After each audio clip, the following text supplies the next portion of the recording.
మునక్కాడతో పచ్చడి చేస్తారని మీలో ఎంతమందికి తెలుసు? చాలా సింపుల్‌గా, టేస్టీగా చేసుకోవచ్చు. దీనికోసం మునక్కాడలు, చింతపండు గుజ్జు తీసి దాంట్లో కొద్దిగా ఆయిల్ వేసి దీన్ని థిక్ పేస్ట్ ఫార్మ్ అయ్యేంత వరకు కూడా ఉడికించుకోవాలి. అండ్ తర్వాత కొంచెం ఆవాలు అండ్ మెంతులు వేసి బాగా వేయించుకోవాలి. దీంట్లోకి కొంచెం నువ్వులు కూడా యాడ్ చేస్తున్నాను. కొంచెం గ్రేవీ కన్సిస్టెన్సీ రావడానికి.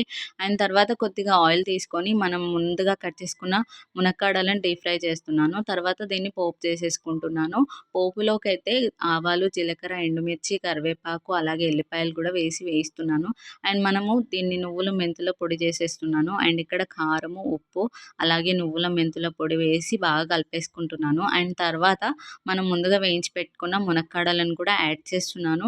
అండ్ తర్వాత పోపు యాడ్ చేస్తున్నాను. మనం ముందుగా ఉడికించిన చింతపండు గుజ్జుని కూడా యాడ్ చేస్తున్నాను. వీటన్నింటిని కలిపేసుకొని మంచిగా ఒక డే అంతా కూడా ఉంచేసేయాలి. నెక్స్ట్ డే మార్నింగ్ అయితే పచ్చడి అయితే చాలా టేస్టీ ఉంటుంది. అంతే, ఇంకా నచ్చితే సబ్స్క్రైబ్